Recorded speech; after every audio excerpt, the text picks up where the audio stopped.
Assalamualaikum warahmatullahi wabarakatuh. Di sini saya Agung Wahyudi dengan NIM 33 akan menjelaskan atau memberikan penyuluhan sedikit kurang lebihnya tentang komoditas jagung di daerah Blega, khususnya Kabupaten Bangkalan, Madura. Dalam video ini, saya akan menjelaskan 4 pembahasan. Yang pertama yaitu komoditas jagung sendiri di Madura. Yang kedua, permasalahan yang dihadapi oleh petani. Yang ketiga adalah solusi atau tindakan yang harus dilakukan oleh petani. Yang keempat yaitu kesimpulan.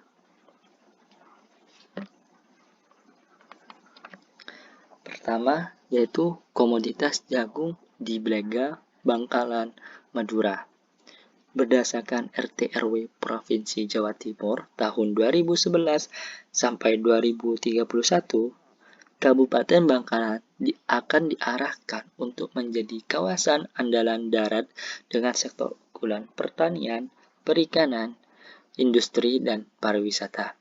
Hal ini juga ditunjang dengan potensi ekonomi yang ada di Kabupaten Bangkalan pada sektor pertanian, kehutanan, dan perikanan.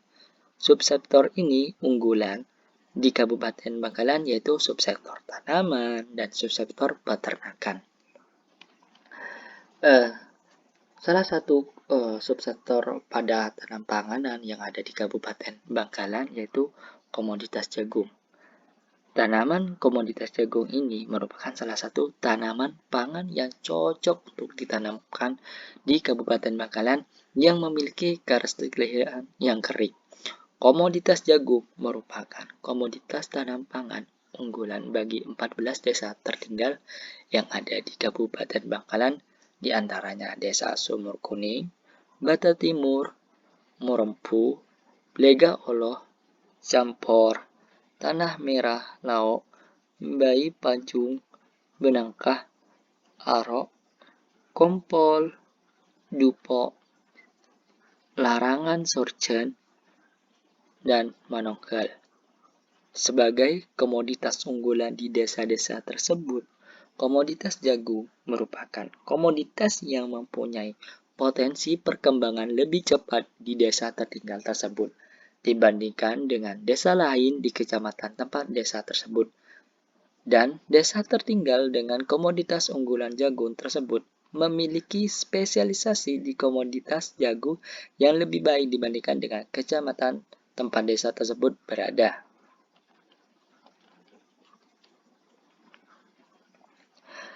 Selanjutnya yaitu Kabupaten Bangkalan ini menunjukkan bahwasannya daerah yang sesuai untuk budidaya jagung karena pada data menunjukkan 14.018 hektar atau 10,8% dari luas Kabupaten Bangkalan ini memiliki kesesuaian dalam budidaya jagung. Sedangkan daerah yang hanya sesuai untuk budidaya jagung Madura tetap memilih benih jagung lokal ini dibandingkan dengan jagung hibrida dalam penguasaan penanamannya karena beberapa alasannya. Yang pertama yaitu jagung hibrida mempunyai umur yang sangat panjang, lebih dari 100 hari, sehingga akan mengurangi intensitas penguasaan tanaman lain setelah penanaman jagung. Maksud dari ini yaitu ketika jagung hibrida ini membutuhkan dalam produksi hampir lebih dari 100 hari, maka untuk petani Madura ini berpikiran bahwasannya jagung hibrida ini kurang diminati karena akan mengganggu tanaman selanjutnya untuk dibudidayakan pada lahan tersebut. Yang kedua yaitu daya simpan jagung hibrida sangat rendah dibandingkan dengan jagung lokal Madura.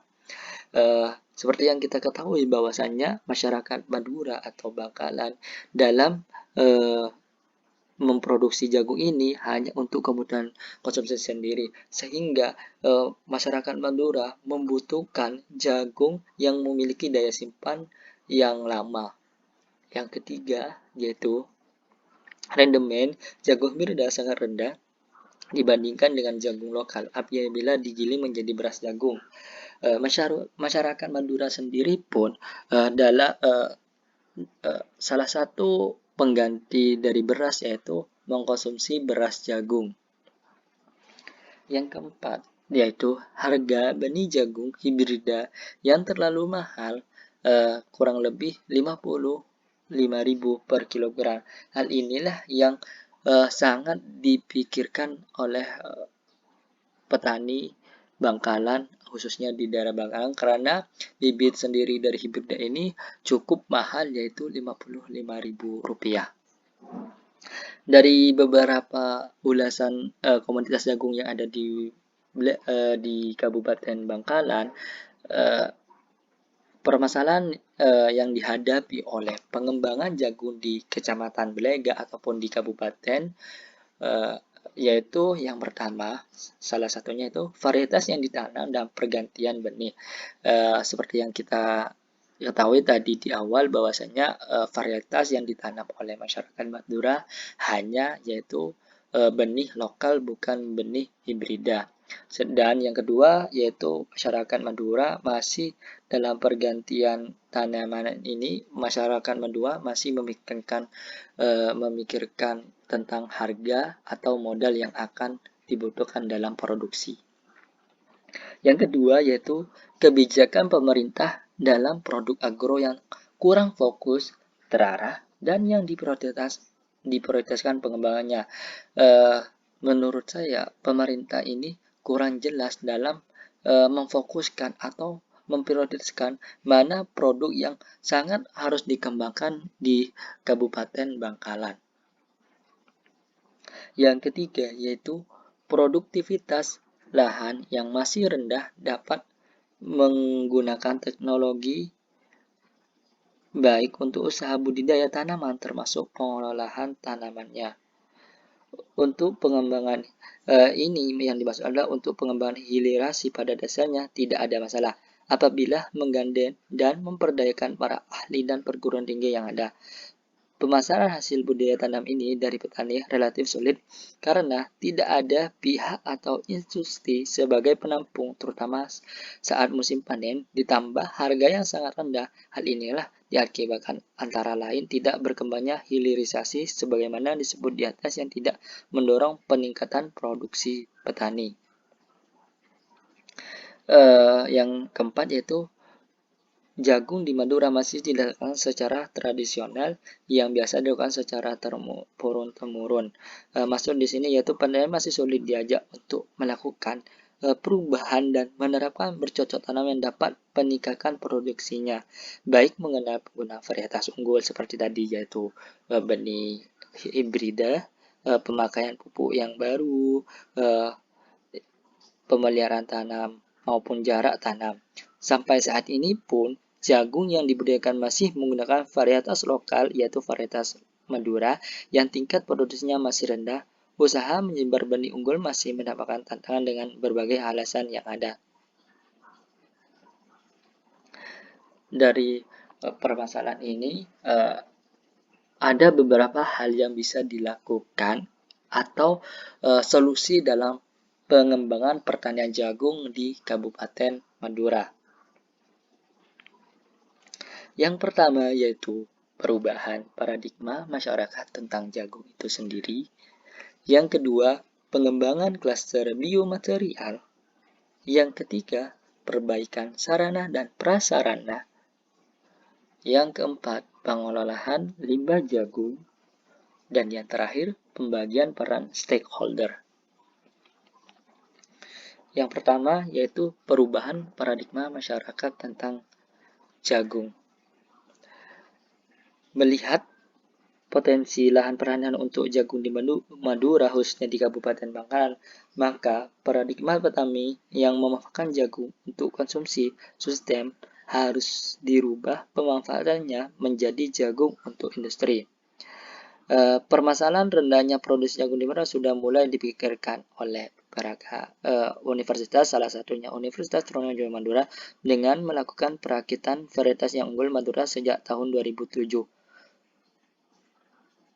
Pada saat ini, didapatkan 2 varietas unggul yang mempunyai potensi produksi berkisar 10 ton per hektar. Kedua varietas ini akan diterkam di lahan Madura atau khususnya di Kabupaten Bangkalan untuk meningkatkan produktivitas jagung Madura sehingga akan meningkatkan produktivitas jagung Jawa Timur dan nasional ataupun bisa diekspor ke luar negeri. Potensi lahan pertanian jagung di Madura yang sangat luas berpotensi meningkatkan produksi jagung Madura apabila 1 hektar lahan mampu menghasilkan jagung sebesar 5 ton, maka akan mampu menghasilkan 1,5 juta ton. Asumsi peningkatan hasil itu akan bertambah besar apabila tingkat produktivitasnya per hektar sebesar 6 ton. Melihat potensi tersebut, peluang suplai jagung untuk bahan baku industri pakan ternak dari Madura besar. Namun permasalahannya, minimnya infrastruktur untuk distribusi membuat potensi ini belum dioptimalkan sampai saat ini. Yang kedua yaitu pengembangan klaster biomaterial. Pada dasarnya, jagung dapat dikembangkan pemakaian dijadikan produk-produk hilir yang memiliki nilai tambah tinggi dan mata rantai ekonomi panjang. Seluruh bagian dari tanaman jagung ini dapat digunakan untuk 4F, yaitu food, feed, fuel, dan fertilizer. Untuk minyak dan turunannya, pakan ternak, bahan bakar bioetanol, dan turunannya atau biogas dan pupuk dari batang dan bagiannya. Jagung merupakan sumber kalori pengganti atau suplemen bagi beras, terutama bagi sebagian masyarakat pedesaan. Di masa ini, proporsi penggunaan jagung sebagai bahan pangan cenderung menurun, tetapi meningkat sebagai bahan baku industri. Sebagai bahan pangan, jagung disusun dalam bentuk segar, kering, dan dalam bentuk tepung. Alternatif produk yang dapat dikembangkan dari jagung mencakup produk olahan segar, produk siap santap, dan produk instan. Jagung dapat disiapkan menjadi bahan setengah jadi primer sebagai bahan baku industri. Bentuk produk ini umumnya bersifat kering, awet, dan tahan simpan lama, antara lain adalah beras jagung, tepung, maupun pati.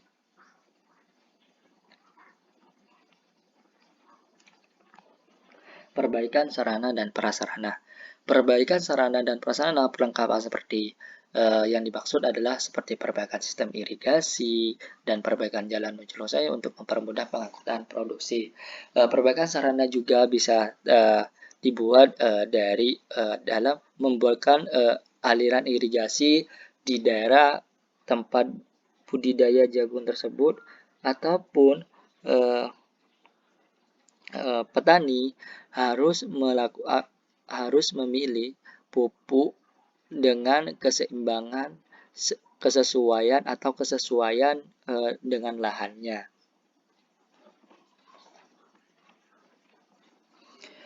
Yang keempat yaitu pengelolaan limbah jagung. Pengelolaan limbah jagung yaitu ketersediaan limbah tanaman jagung berlimpah dapat diolah untuk pakan ternak. Sehingga penyediaan pakan terjamin. Sebagian dari limbah tersebut diproses atau disimpan dalam bentuk hay atau diawetkan dalam bentuk silase.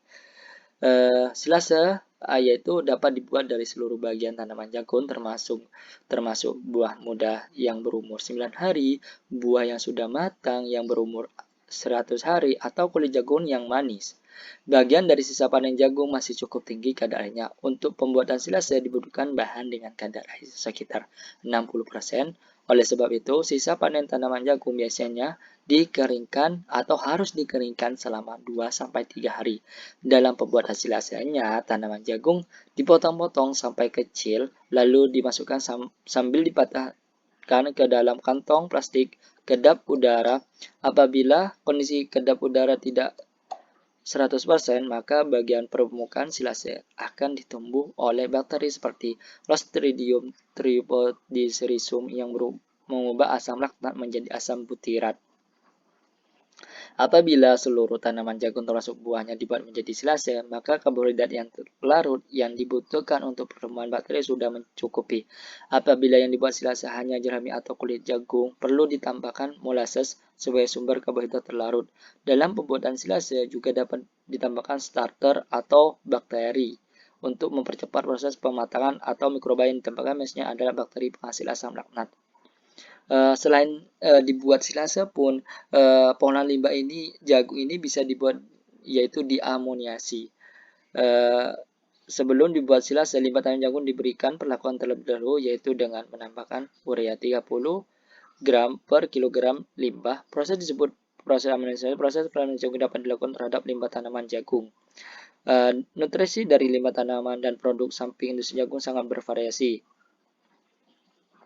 Total gizi tercerna TDE atau bisa disebut TDN tertinggi terdapat pada silase tanaman jagung, termasuk buah yang matang dan terendah dijumpai pada tongkol.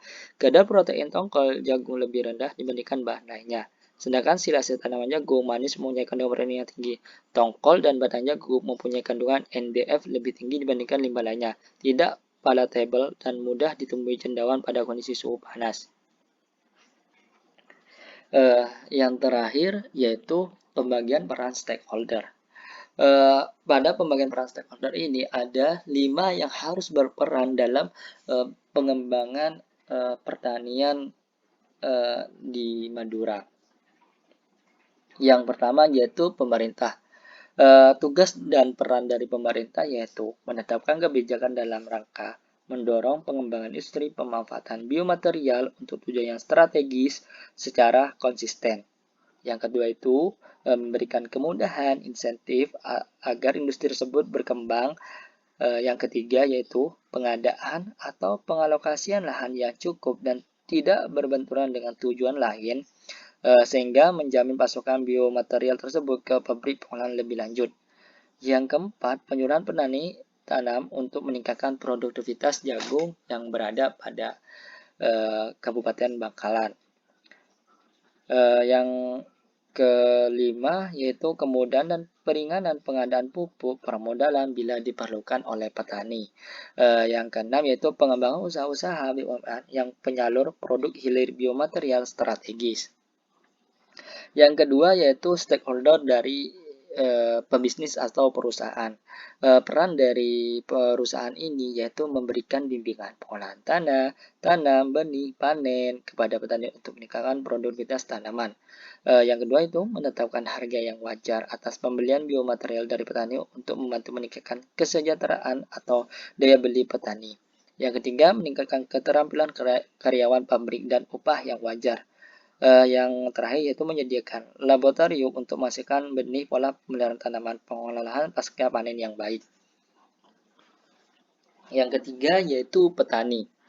Petani sendiri harus mampu dan mau untuk berkembang dalam mengelola lahan dan tanaman yang baik serta menghasilkan tanaman dengan rendemen tinggi. Yang keempat yaitu perguruan tinggi. Dalam perguruan tinggi ini salah satunya yang dilakukan Universitas Trunojoyo Madura yaitu harus melakukan penelitian untuk pengembangan dan produksi benih, pola pemeliharaan tanaman, pengelolaan pasca panen yang baik yang menghasilkan nilai tambah tinggi. Menyebarkan hasil-hasil penelitian pada petani. Yang terakhir yaitu pekerja. Pekerja sendiri harus melakukan dan menghasilkan produktivitas tinggi dan mutu yang baik. Kesimpulannya bahwasannya melimpahnya produksi jagung harus ditanggulangi agar permasalahan fluktuasi harga yang terlalu besar bisa diatasi. 3 komponen utama yang harus mendukung pertanian jagung adalah produsen, pedagang, dan konsumen. Petani dalam pemasaran produksi adalah belum dapat menjual langsung pada pedagang besar atau ekspor di puskut atau pedagang lainnya di kota provinsi.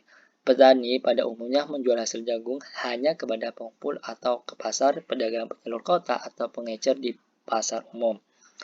Akhir musim kemarau merupakan waktu terbaik bagi petani untuk menjual hasil jagungnya karena harga mencapai tingkat tertinggi. Sosialisasi teknologi penyimpanan yang dapat diterapkan petani untuk menghindari ketidakseimbangan antara penawaran dan permintaan, penyediaan sarana produksi secara tepat jumlahnya ataupun jenisnya, tepat mutu dan tepat harga dan lokasi.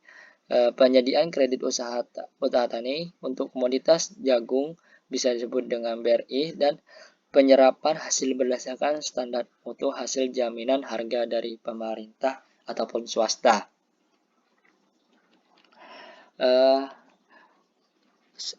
Demikian penjelasan atau bagaimana cara kita mengembangkan komoditas budidaya jagung pertanian yang ada pada Bangkalan.